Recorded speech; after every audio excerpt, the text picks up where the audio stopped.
कहानी को पूरा समझने के लिए कहानी के पिछले सभी भागों को ज़रूर देखें। उसका लिंक मैं आप लोगों को डिस्क्रिप्शन बॉक्स में दे दूंगी और साथ में कमेंट बॉक्स में पिन भी कर दूंगी, तो आप वहां से भी जाकर देख सकते हैं। गोलू रासा के पास बैठकर उससे बोली, अरे राजकुमारी जी, कुछ खा लीजिए। रासा ने उसे ध्यान से देखा। अलग सी लग रही थी गोलू। पीली ग्रीन मिक्स साड़ी, सिंदूर और मंगलसूत्र के साथ भी बेहद सिंपल लुक पर बेहद खूबसूरत। लगता ही नहीं था उसे देखकर कि उसका पति इतना बड़ा बिजनेसमैन है। सुनिए मिस्टर रंधावा, कुछ पूछ लीजिए राजकुमारी जी से। आप ही लेकर आए हैं और ध्यान भी नहीं रख रहे हैं इनका। गोलू उनसे शिकायत करके बोली। तो रासा ने हैरानी से गोलू को देखा। तब तक वो ललिता जी के बुलाने से जा चुकी थी और विक्रमादित्य वहीं रह गए थे। क्या देख रही हैं मिस रासा? विक्रमादित्य हल्का सा मुस्कुराकर बोले। नथिंग, वो गोलू को देखते हुए बोली। मुझे आपसे शिकायत नहीं है, जबकि आप जानबूझकर कुछ बातें ऐसी बोलती हैं जो मुझे बर्दाश्त नहीं होती। विक्रमादित्य बोले तो रासा ने उनकी तरफ मुड़कर देखा। नो मिस्टर रंधावा, मैं आपको हर्ट नहीं कर सकती कभी, वो अपनी सफाई देते हुए जल्दी में बोली। पर फिर भी आपसे मुझे कोई दिक्कत नहीं और ना ही कोई शिकायत है। जानती हैं क्यों? विक्रमादित्य उसकी बिना सुने बोले तो उसने सवालिया नज़रों से उन्हें देखा। रिश्ते में कोई तीसरा तभी आता है जब आपके रिश्ते की कोई कड़ी कमज़ोर हो। इनसिक्योरिटी भी तभी आती है जब आपको अपने पार्टनर से शक की कोई उम्मीद हो। पर जब शादी इन सब से ऊपर सिर्फ मोहब्बत भरोसे पर चलती है तो इन बातों की कोई जगह ही नहीं होती। वरना आपके साथ पूरे 2 दिन एक ही घर में मेरी अलग मुझे नहीं रहने देती। आपको उसका बोलना, खाना, रहना सब दिखता है, पर उसकी वो अदा जो आपने अभी महसूस की, मैंने तो ना जाने कब महसूस कर ली थी।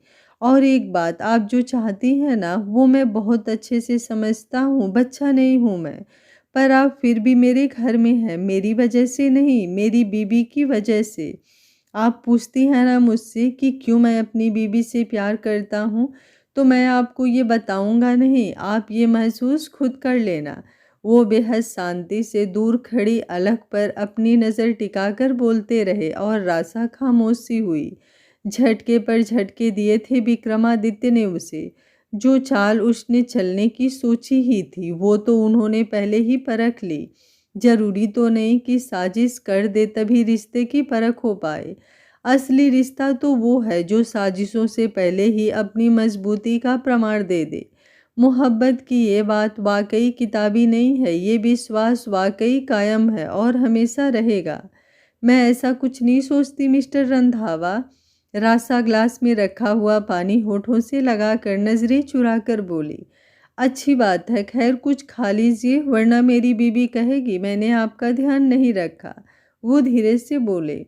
अब महफिल सज चुकी थी। नाच गाने और ढोलक की थाप के बीच समीर और नोनू की हल्दी शुरू हो चुकी थी। उन्होंने भी मौके का फ़ायदा उठाकर प्यार से अपनी बीबी के गालों पर हल्दी का रंग चढ़ाया। सफ़ेद पुट्टी से क्या बातें कर रहे थे आप? गोलू कुछ मुंह विसारे बोली। कुछ भी तो नहीं, जो आपने कहा वही तो कर रहा था। जलन हो रही है? अच्छा, मैंने कहा और आप लग गए। मौका ढूंढ रहे थे ना? और मुझे कोई जलन नहीं होती। हाँ, वो तो दिख रहा है। अब वैसे भी मेरी बीबी मौके देगी तो लेने तो पड़ेंगे, वरना 2 दिन हमें अकेले ना छोड़ती उसके साथ। इज्जत पर हाथ डाल देती वो मेरे तो। वो कुछ शौक हुए। अब बीबी की हाजिर जवाबी उनमें भी तो थी। आपकी इज्जत मैं पहले ही लूट चुकी हूँ। क्या मुंह दिखाते आप मिस्टर रंधावा उस बिचारी को? और वैसे भी मेरा पति कोई रास्ते में पड़ा 5 का नोट नहीं है जो उठाकर कोई जेब में रख लेगा। ओह अलग, मेरी कीमत सिर्फ 5 रुपए? हाँ, वो पलट कर बोली। तो विक्रमादित्य खुलकर हंस पड़े और गोलू ने घूर कर उन्हें देखा और उनके सीने से लग गए। दूर खड़ी रासा की नज़र उन्हीं पर थी। फूलों और हल्दी की फेंका फाकी के बीच वो आराम से बैठी हुई ना जाने किस सोच में उन्हें देखते हुए गुम थी कि तभी एक पूरी डलिया फूल उसके सर से होते हुए उसकी पूरी ड्रेस को भर गए। देखकर नहीं चल सकते, आंखें है कि नहीं? वो एकदम चिल्लाती हुई सामने देखने लगी कि नज़र एक लड़के पर गई। अब अंधे होने के साथ साथ गूंगे भी हो क्या? वो दोबारा सारे फूल अपने ऊपर से हटाकर झुझलाहट से बोली। मन तो उसका कर रहा था कि खून कर दे सामने वाले का। नहीं जी, हम बोल सकते हैं, मुझे माफ़ कर दीजिए मैडम जी। बोलता हुआ वो वजूद झट से उसका हैंडबैग जो उसके एकदम उठने से नीचे गिर गया उठाकर बोला। उसने नज़र ऊपर की। हल्के भूरे बाल, गोला छोटा चेहरा, बिल्कुल नॉर्मल टी शर्ट और जीन्स में बिल्कुल डरा हुआ वो उसकी मदद कर रहा था, हाथ में उसका बैग पकड़े हुए। भले ही वो बिल्कुल मिडिल क्लास हो, पर सबसे अच्छी उसकी वो नीली आंखें थी जिनमें गजब की चमक थी। आप अब भी नाराज हैं? वो लगभग सभी कुछ समेट जल्दी से उठकर बोला। इट्स ओके, वो बैग उससे लेती हुई बोली। अभी उसकी आंखों की बेचारगी वाकई उसका गुस्सा कम कर चुकी थी। कन्नू, तुम यहाँ क्या कर रहे हो? हम तुम्हें कब से ढूंढ रहे थे। उधर से आती हुई नोनू बोलू अभी के लिए पीछे पूरी पलटन विद विक्रमादित्य वहीं आकर खड़ी हुई। एक्चुअली बैठने की व्यवस्था वहीं पर थी और हल्दी मेहंदी का फंक्शन भी पूरा हुआ था। वो मैं फूल लेकर आ रहा था, मंडप बन रहा है उसमें थोड़े कम पड़ गए थे, पर मुझसे सारे इन पर गिर गए। वो बेचारगी से धीरे से बोला। क्या तुम्हें इतनी बड़ी राजकुमारी सी दिखाई नहीं दी? नहीं, वो फिर मासूमियत से बोला। इतना भी सच नहीं बोलना था यार कन्नू, राजकुमारी जी इतनी भी दुबली नहीं है। समीर उसके कंधे पर हाथ रखकर बोला। चुप कर, सब मिलकर डरा रहे हैं मेरे बेटे को, सुबह से काम ही कर रहा है बेचारा। तुरंत गीता जी उसके माथे के पसीने को पल्लू से पोंछकर बोली। अरे मजाक कर रहा था मैं। वैसे मिस्टर रंधावा ये कन्नू है, आई मीन पूरा नाम कमलकांत मुरारी लाल शंभुनाथ इलाहाबादी, नोनू के मामा का लड़का है। समीर इंट्रोडक्शन देकर बोला। ये इसका नाम है या पूरे शहर का? रासा खुद पर कंट्रोल नहीं कर पाई तो तुरंत बोली। नहीं जी, मेरा ही नाम है, वो पापा और बाबा सबकर मिलाकर रखा है ना। कन्नू फिर उतने ही प्यार से बोला। वाट एवर, उसने आंखें नचाई। इसलिए राजकुमारी जी हम इसे कन्नू कहते हैं, बड़ा नाम है ना। वो हुआ ऐसा कि ये गीता आंटी के मायके की इकलौती निशानी है, गोलू तुरंत बोली। हाँ, एक बड़े हादसे में मेरा पूरा मायका नहीं रहा, किस्मत से मेरा बेचारा कन्नू बच गया।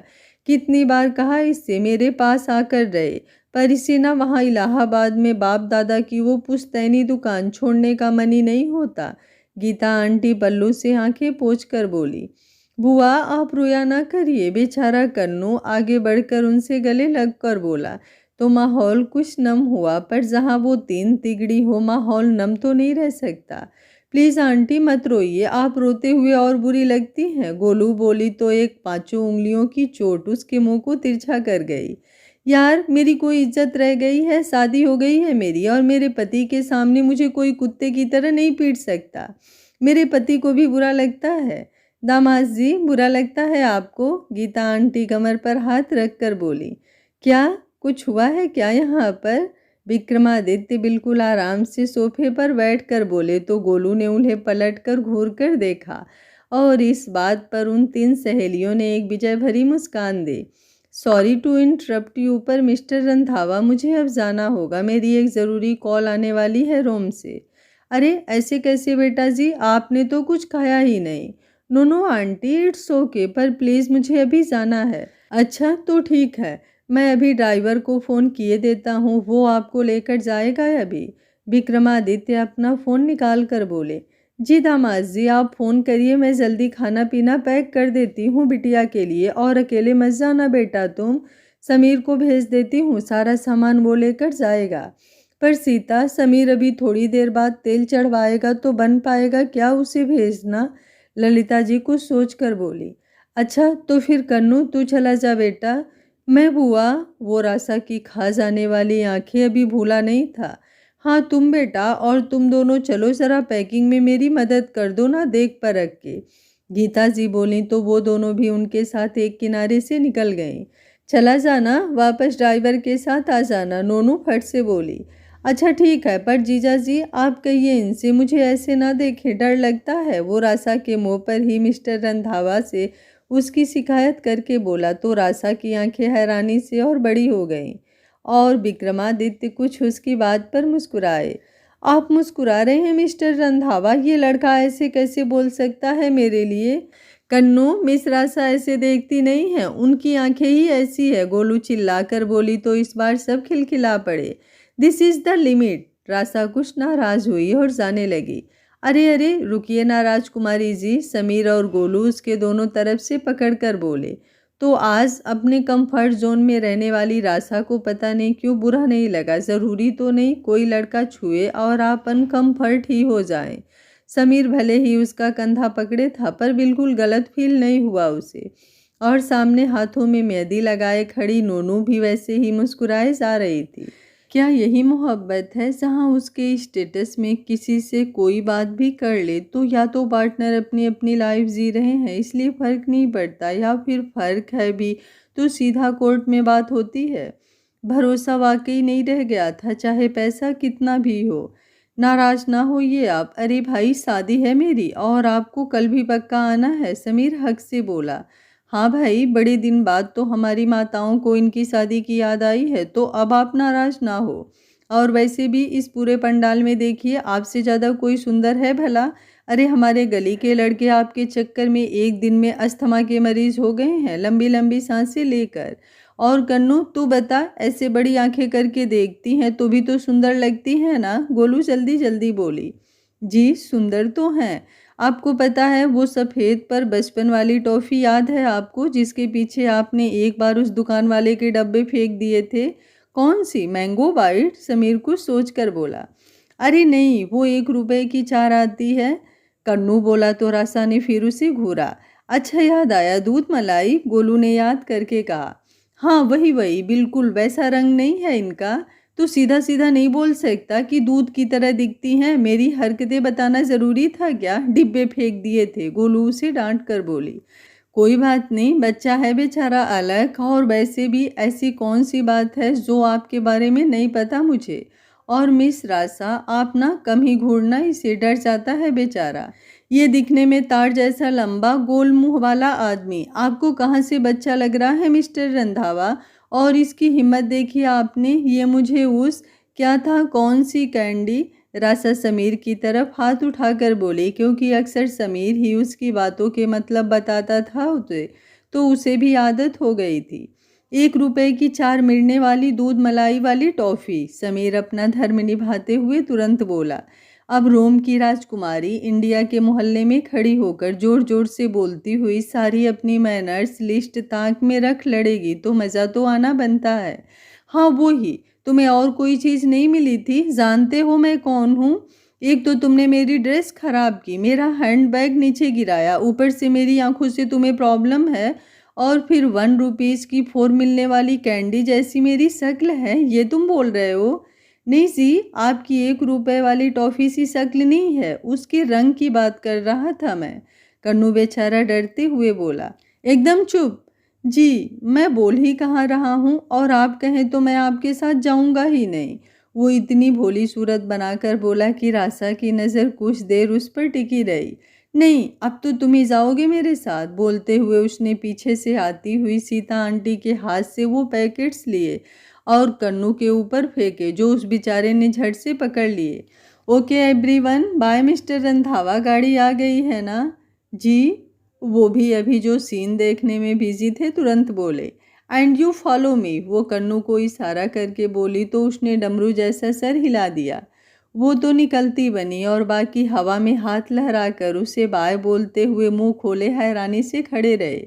राजकुमारी जी ने काम किया, मतलब जो खुद पानी का गिलास पानी पीकर सामने टेबल पर ना रख अपने पीछे खड़ी सेक्रेटरी को पकड़ाती हैं।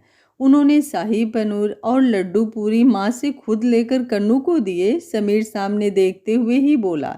और जो आवाज़ उन्हें खुद मुश्किल से सुनाई दे, ऐसा बोलने वाली एकदम राक्षसों जैसी आवाज़ में चिल्लाई भी, ये नहीं देखा तुमने? अब नोनू बोली। ये सब छोड़ो कमीनों, हमारे बेचारे कन्नू का क्या होगा? गोलू ने कुछ सोच कर होगा। कुछ नहीं होगा, मिस्टर रंधावा तुरंत बात कंप्लीट कर बोले। उसमें शाही पनीर लड्डी पूड़ी नहीं था। सीता आंटी उन सब की बातों का मतलब ना समझ धीरे से बोली तो वो सब उनकी तरफ मुड़े। तो क्या था? हवा? मैंने अपने हाथों से यूट्यूब से सर्च कर विदेशों में बनने वाला खाना बनाया था। अच्छा, हमारे लिए तो कभी नहीं किया, समीर मुंह फुलाकर बोला। तुम कहीं के राजकुमार हो, माँ से कोई नहीं जीत सकता। और फिलहाल समीर की बोलती बंद हुई। अच्छा सुनिए, आप आज यहीं रुक जाइए, गोलू पलटकर मिस्टर रंधावा से बोली। मेरे कपड़े कहाँ लेकर आई हैं आप? वो धीरे से बोले। और कोई खास बहाना मिस्टर रंधावा? नहीं। तो चलिए फिर। बोलती हुई गोलू आगे बढ़ी तो वो मुस्कुराकर उठ खड़े हुए। इधर बेचारा कन्नू मुंह बिसारे गाड़ी की पैसेंजर सीट पर चिपका हुआ बिल्कुल सीधे देखते हुए सामने ही देख रहा था, जबकि रासा जो पीछे वाली सीट पर आराम से बैठी हुई थी अभी भी उसको खा जाने वाली नज़रों से घूर रही थी। बेचारा अब तक मन में पचासों बार उस ड्राइवर को बिना बोले ही थैंक यू बोल रहा था कि अगर वो ना होता तो पक्का उसका पीछे बैठी मैडम उसका पक्का मर्डर कर चुकी होती। खैर उसने सोचा तो यही था कि वो उसके उतरते ही तुरंत घर के लिए यू टर्न ले लेगा, पर वो कहाँ जानता था कि वो तो थी राजकुमारी। आज कन्नू की बुरी किस्मत जो अपनी सेक्रेटरी को घर छोड़ गई थी, तो उतरते ही तुम मेरा पर्स और ये बाकी सामान उठाकर अंदर चलो। जी मैं। कन्नू आंखें बाहर आने की हद तक बोला। हाँ तुम। बोलती हुई रासा अंदर की तरफ बढ़ गई और बेचारा कन्नू उसके पीछे उसका सारा सामान उठाने के लिए बढ़ गया। वहीं दूसरी तरफ मैं इस बार आपकी भी पैकिंग करके लाई हूँ पूरी जिम्मेदारी से। मुझे पता था आप मुझे ताना मारेंगे ज़रूर, पर मैं इस बार ताना मारने का कोई भी काम करके नहीं लाई हूँ। गोलू बेड पर बैठते हुए आराम से उनके सामने ब्रीफ केस को खोल बोली, जिसमें वो बड़े ध्यान से उसकी बात सुनते हुए झुके हुए थे। बोलिए बोलिए, हूँ ना मैं जिम्मेदार, और अब पैकिंग भी अच्छी कर लेती हूँ। बिल्कुल अलग, बस थोड़ा सा ही तो अंतर है। आप मेरे कुर्ते का पैजामा नहीं लाई, टी शर्ट के साथ नीचे पहनने के लिए शॉर्ट लाई हैं, और हाँ मेरा टॉवेल गीला ही उठा लाई हैं। बस इतनी छोटी छोटी बातों को छोड़कर बाकी सब सही है। वो बेहद आराम से बोले तो गोलू एकदम उठकर बैठी। नहीं तो मैंने तो एक एक कपड़ा उठाकर पैकिंग की है, ऐसा नहीं हो सकता। सारी कपड़ों की ही गलती है अलग, ये कपड़े ना बड़े आलसी होते हैं। ये नहीं खुद जब पैक होते हैं तो अपना पेयर भी खुद ही उठा ले, पर नहीं अकेले ही घूमना होता है उन्हें बैग में। तना मार रहे हैं आप? हाँ पर आपको नहीं, कपड़ों को। विक्रमादित्य बिल्कुल शांति से बोले। मैं अभी कन्नू से कह देती हूँ, वो वीडियो कॉल पर देख देख कर बाकी इनके पेयर भी ले आएगा। अभी वो वहीं होगा। गोलू जल्दी से फ़ोन उठाकर बोली। रहने दीजिए, आई विल मैनेज। मैं सिंह को फ़ोन करता हूँ, वो कुछ कर देगा। कन्नू बेचारा वैसे भी डरा हुआ है और उसे क्यों परेशान करना, वो मुस्कुराकर बोले। गुस्सा है? गोलू उनकी मुस्कान देख मुंह बनाकर बोली। क्यों? मैं आपके कपड़े सही ढंग से पैक करके नहीं लाई इसलिए। नहीं, वो तो गुस्सा तब होता मैं जब आप कपड़े सही से वाकई पैक करके ले आती। आखिर मेरी बीबी अपनी असली आदतों से अलग काम करती ना। कुछ भी। अच्छा सुनिए। वो फ़ोन पर मैसेज सिंह को टाइप करते हुए बोले। आप मुझसे अब उतना प्यार नहीं करते? गोलू मुँह बनाती हुई बड़ी दुखी होते हुए बोली। तो उन्होंने हैरानी से गोलू की तरफ देखा। कहाँ से ये अफवाह आपने सुनी? विक्रमादित्य वैसे ही उसे देखते हुए हैरानी से ही बोले। अफवाह नहीं है, बुलावे में आई हुई औरतें गॉसिप कर रही थी कि पतियों को ये ताना मारना कंपल्सरी है। अच्छा, फिर पतियों को क्या करना चाहिए, ये गॉसिप नहीं हुई? नहीं, क्योंकि कोई पति आया ही नहीं था। अच्छा, तो सबसे पहले इनॉग्रेशन मुझ पर हुआ है। हाँ तो क्या हुआ? कौन सा आपने ये बात सुनकर ये साबित कर दिया कि आप मुझसे बहुत प्यार करते हैं? कर तो आप अब भी इधर उधर की ही बातें कर रहे हैं। साबित करना है? वो अब मोबाइल रख उसकी तरफ मुड़कर शोक नज़रों से उसे देखने लगे थे। ऐसे देखना बंद करिए, पति प्यार भी ऐसे देखते हुए अपना काम निकाल कर साबित करते हैं, ये भी मुझे पता चला है अब। ओके, पता चल गया, बहुत अच्छी बात है, अब हमें काम निकालने में आसानी होगी। विक्रमादित्य बेड पर बढ़ते हुए गोलू की तरफ आते हुए बोले। देखिए मिस्टर रंधावा, ये गलत है। आप मेरी बीबी हैं अलग, फिर भी शादी में भी बीबी के साथ ज़बरदस्ती करना गलत है। अच्छा, क्या करना गलत है? वही जो आप सोच रहे हैं। हम क्या सोच रहे हैं अलग? वो उस पर झुककर बोले तो गोलू कुछ नर्म पड़े। हल्दी के वक्त के लिए पहनी हुई लेमन कलर की शर्ट में छलकता हुआ उनका वजूद और उनकी बोलती हुई वो नसीली आंखें यूं इग्नोर नहीं होती उससे। उसकी पलकें लरच चुकी थी, ऊपर से वो गहरी आवाज़ और बेहद मोहब्बत भरी अदा। वो चाहे कुछ भी कह ले, उसका दिल जानता था मोहब्बत तो उन्हें बहुत थी उससे, इतनी कि वो चाहे या ना चाहे बस पता चल ही जाती है।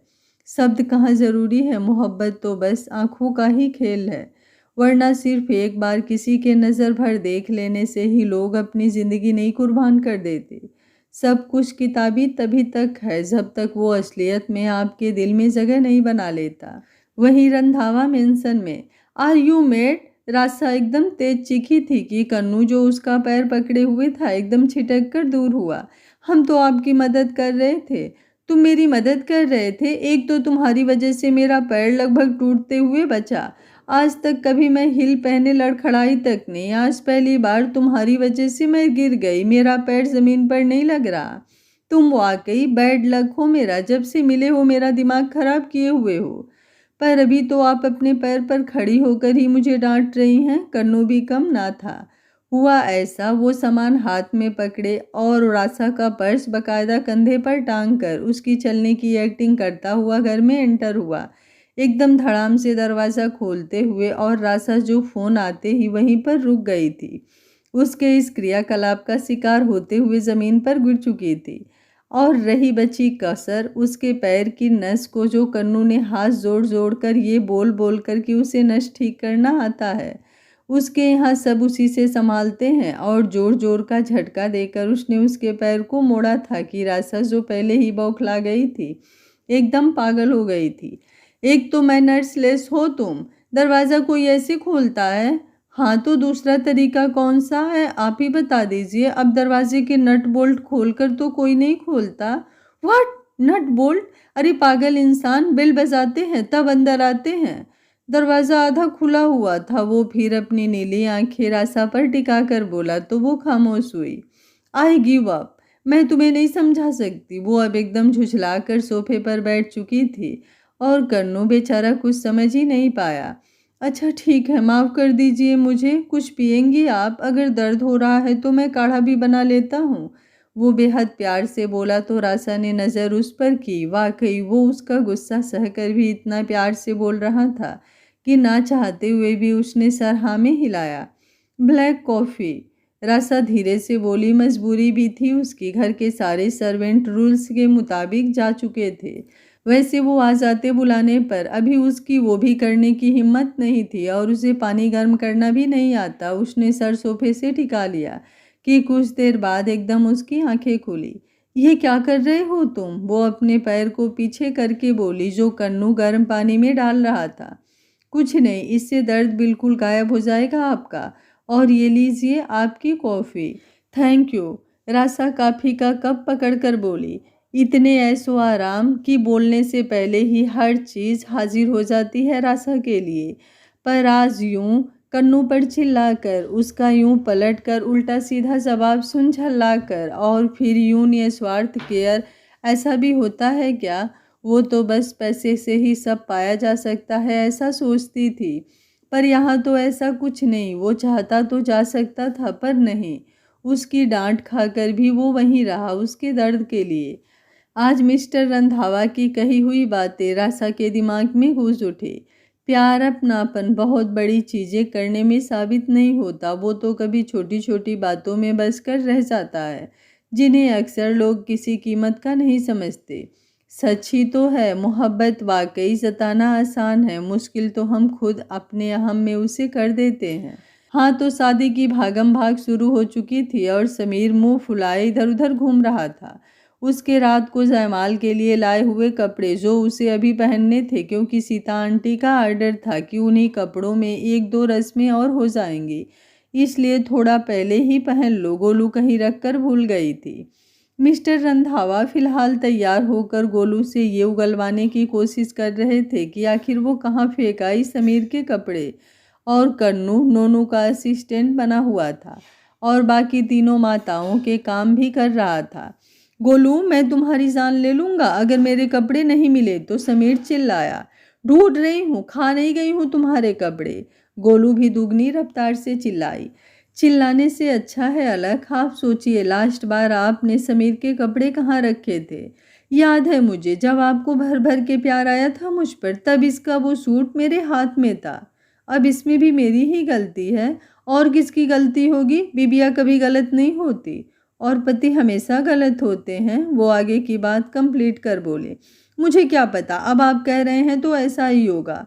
गोलू, मैं क्या पहनूं? समीर अब टॉवल और ऊपर टी शर्ट पहने वाकई गुस्से में था। आई थिंक मैं गलत टाइम आ गई। आवाज़ की दिशा में उन तीनों ने मुड़कर देखा तो रासा खड़ी थी।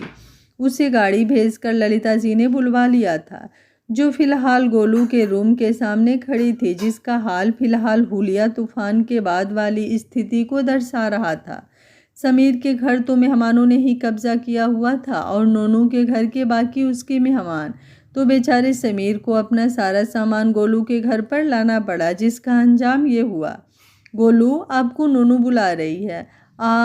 कन्नू एकदम भागता हुआ आया और एकदम रासा को देखकर डर गया। तुम चिल्लाए क्यों? राजकुमारी जी की शक्ल तुम्हें अच्छी नहीं लगी? समीर खुद की हालत भूल कन्नू की तरफ देखकर बोला। तो रासा ने भी घूरती नज़र उस ओर की। नहीं नहीं, बस ऐसे ही, वो बेचारा धीरे से बोला। क्या ऐसे ही? रासा ने दांत किलस कर कहा। नहीं, आप बहुत अच्छी लग रही हैं और नीले फ्रॉक में तो बहुत ही अच्छी, बस थोड़ी छोटी है, आपके बचपन की है। पहली बात, ये फ्रॉक नहीं है पागल इंसान, और मैं अपने बचपन की ड्रेस क्यों पहनूंगी? हर बात मेरे बारे में इतनी बियर्ड बात बोलना ज़रूरी है तुम्हारे लिए? रासा फिर चीखी। अब माहौल बदल गया था। समीर, गोलू और मिस्टर रंधावा के साथ साथ गोलू के अब तक ना आने से बेसब्र हुई नोनू, जो मेकअप वाली को रोक पीछे से आई, तो ये कन्वर्सेशन सुन एकदम भाग कर मज़े लेने उनके बीच में खड़ी हो गई। बोलो कन्नू, इतनी बियर्ड बात क्यों बोलते हो तुम? गोलू बोली तो सबने कान उस तरफ ही लगा दिए।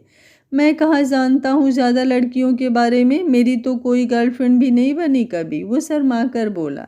बनेगी भी नहीं, तुम्हारी शक्ल देखकर सब भाग जाती होंगी, रासा गुस्से में बोली। जी, ऐसा क्या बुरी है मेरी शक्ल में? वो अपनी नीली आंखें रासा पर टिकाकर प्यार से बोला। तो रासा खामोश हुई। चेक शर्ट जींस में उसका प्यारा सा वजूद, पता नहीं क्यों हैरानी हुई उसे उसकी गर्लफ्रेंड ना होने से। मिस्टर रंधावा, इससे कहो मेरा दिमाग खाना बंद करे, वरना अभी के अभी चली जाऊंगी मैं। वो एकदम रूम में एंट्री लेते हुए उस कपड़ों से भरे हुए बेड पर बैठ गई।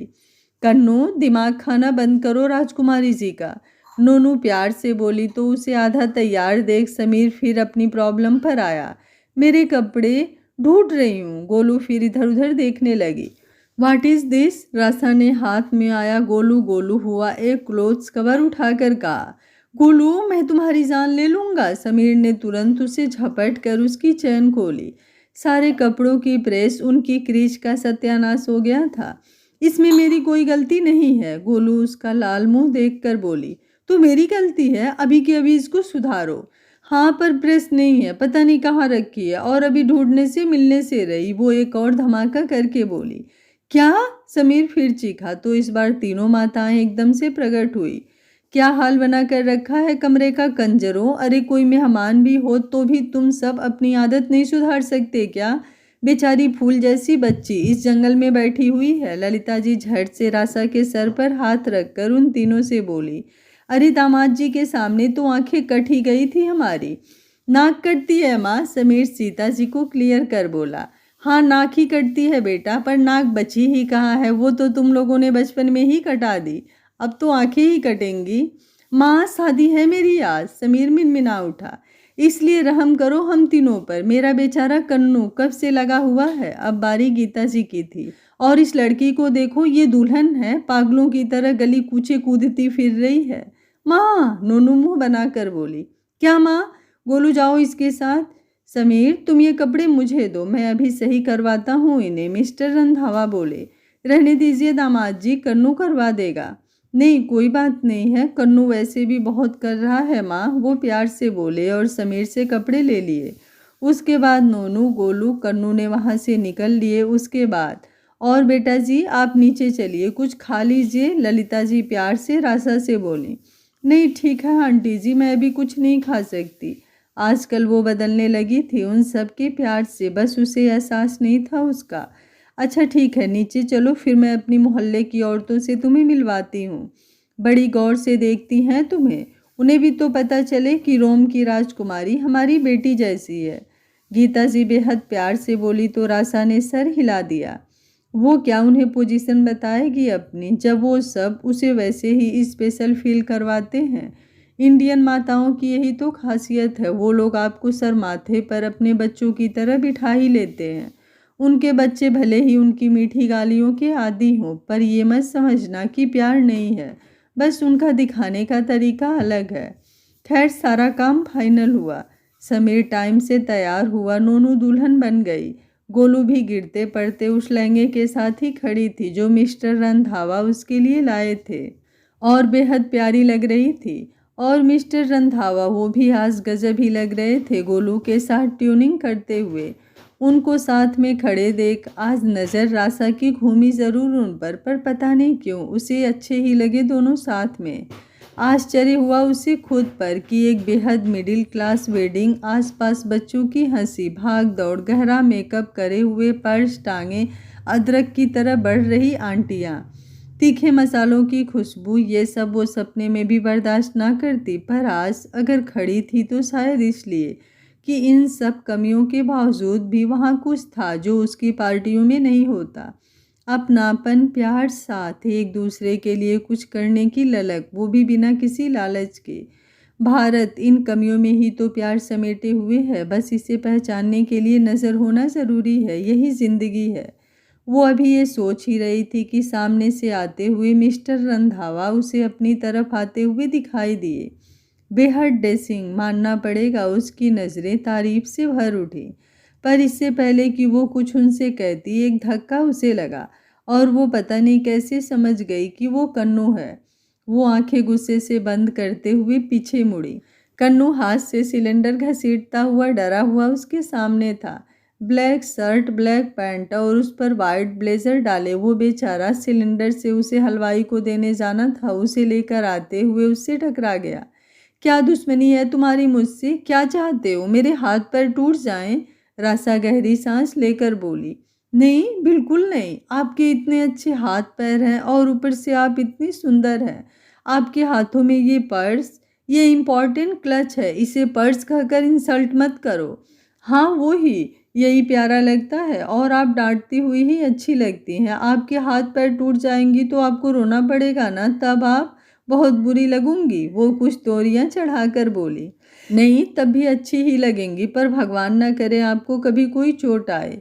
कन्नू कुछ यूं बोला कि रासा की मुस्कान गहरी हुई। वो साधारण सा लड़का उसकी हाई बैकग्राउंड से बिल्कुल अलग, पर बहुत अलग था।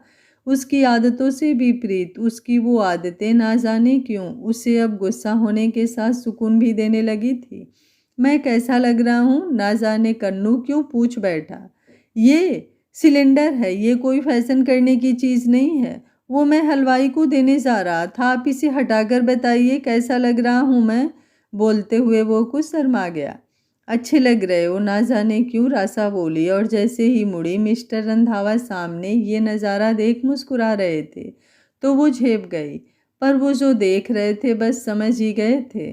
मिस्टर रंधावा, नोनू ऐसे क्यों रो रही है? रासा जो एकदम नोनू के गला फाड़कर विदाई में रोने से चौंक गई थी उनसे बोली। इसे विदाई कहते हैं, विक्रमादित्य इत्मीनान से बोले। हाँ तो इसमें रोने जैसा क्या है, और ये रो रही है तो बाकी लोग क्यों रो रहे हैं? रासा बोली ही थी कि बाकी सब औरतें और गीता आंटी के रोने के साथ एकदम वहाँ हाहाकार मच गया, और फिलहाल रासा के मुंह से हैरानी से आवाज़ आना बंद हुआ। गोलू, मुझे भूलना मत, नोनू उसके गले पड़कर बोली। एक गली छोड़कर जा रही हो? बस अमेरिका नहीं जा रही हो? सब वैसा ही रहेगा, इतना काहे रो रही हो? समीर तुरंत बोला। तो मैं पराई गई हूँ, कुछ भी कह लो, ससुराल तो ससुराल होता है।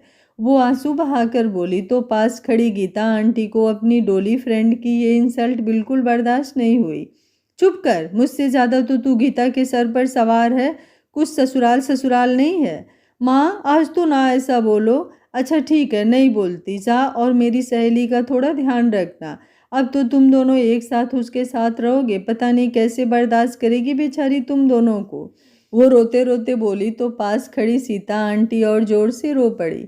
अब रोना बंद करो यार, वरना ये माताएं हमारी इज्जत इन सब मेहमानों के सामने बिल्कुल ही नहीं रखेंगी।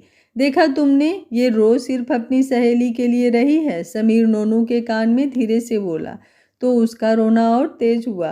गोलू, वो रोते रोते बोली, कोई बात नहीं, होता है, इसमें इनकी गलती नहीं, टीवी सीरियल देख देख कर इनका ये हाल हुआ है। गोलू सही कह रही है, जब सास बनी उल्टा और जहरीली नागिन देखेंगी तो ऐसे ही मास्टरपीस माएँ मिलेंगी हमें। समीर को सब याद रहता है, इसलिए वो तुरंत बोला। फिलहाल रोते बिसुरते नोनू की विदाई हुई। कन्नू भी खूब रोया। अब उसका रोना तो बनता है, वो तो दूर ही रहता है ना उनसे। गीता जी और बाकी उनकी सहेलियाँ कुछ कह भी लें, पर अपने बच्चों को यूं नए जीवन बसाने के बाद आज के आंसू खुशी के भी थे। उनके भले ही थोड़ी अतरंगी थी वो सब, पर उनका जो था उनके बच्चों का ही तो था। हाँ, मगर रासा के लिए बड़ा अलग था ये सब। जहाँ उसकी माँ की हर बात एक स्टैंडर्ड की होती, वहाँ इन माओं का अंदाज अलग ही लगा उसे। और कन्नू, उसका रोता मुँह उसे ये ख्याल दे गया कि लड़के भी यूं रोते हैं। तब उसे मिस्टर रंधावा ने बताया। फिर तो उसे उनकी बीबी की विदाई देखनी चाहिए थी। समीर तो तब इससे भी ज़्यादा रोया था। खैर, बात अब सुहाग रात पर आई, जिसके लिए फ़िलहाल समीर के इस कमरे को खाली कर मिस्टर रंधावा ने खास डेकोरेटर से बेहद सुंदर कमरा सजवाया था। और अभी नोनू, समीर, गोलू, कन्नू और रासा वहीं देख रहे थे। क्या बात है मिस्टर रंधावा, कमरा तो बहुत सुंदर है, समीर तुरंत बोला। चलो अच्छा है, तुम लोगों को पसंद आया। पसंद? ये तो बिल्कुल अलग है, लग ही नहीं रहा ये वही भूसा भंडार है, नोनू खुशी से बोली। इम्प्रेसिव मिस्टर रंधावा, रासा भी धीरे से बोले। वाकई उनका टेस्ट कमाल का था। जीजू, कितना पैसा लगा इसमें? कन्नू कमरे में घूमता हुआ बोला। कुछ खास नहीं, बस 1 लाख। विक्रमादित्य बेहद नॉर्मल होकर बोले। क्या 1 लाख? कन्नू ने कानों पर हाथ रख लिए। अरे, उतने में तो हम अपनी पूरी शादी निपटा लें। सिर्फ 1 लाख में? विक्रमादित्य उसका रिएक्शन देख हंसकर बोले। हाँ, करना ही क्या होता है, एक सब्जी पूड़ी बनवा कर भंडारा चलवा लो, 1100 देकर पंडित से फेरे करवा लो और एक छोटी सी गाड़ी में बिठाकर विदाई करवा दो। गोलू पूरा मेन्यू बताकर बोली। तो कन्नू ने तुरंत उसकी बात पर डुगडुगी जैसा सर हिला दिया। अलग, आप भी ना कुछ भी कर सकती हैं, आज इतना स्पेशल मोमेंट है उनका। ये गिफ्ट है बस छोटा सा हमारी तरफ से। हमारी तरफ से नहीं पति देव, सिर्फ आपकी तरफ से। बड़े लोग बड़ी बातें। वैसे जानकारी के लिए बता दूं, ये जो सजावट है ना, बस खाली पैसे की बर्बादी है। याद है अपना आपको, मजाल है कुछ और देख लें रोमांस करते हुए। बस मुद्दे पर ही आंखें, हाथ, कान और बस बस अलग, मैं समझ गया। वो एकदम उसे टोक कर बोले। फिलहाल उनकी प्यारी बीबी बोलना शुरू कर चुकी थी। अगर रोका नहीं जाता तो हो सकता है पूरी सुहागरात ही बता देती, उसमें भी कोई बड़ी बात नहीं। आज का पार्ट आप लोगों को कैसा लगा, कमेंट बॉक्स में अपनी राय ज़रूर दीजिएगा। कहानी अच्छी लग रही है तो वीडियो को एक लाइक ज़रूर करिएगा। Thank you for watching. मिलते हैं कहानी के अगले भाग में। तब तक स्वस्थ रहिए, मस्त रहिए, अपना ख्याल रखते रहिए।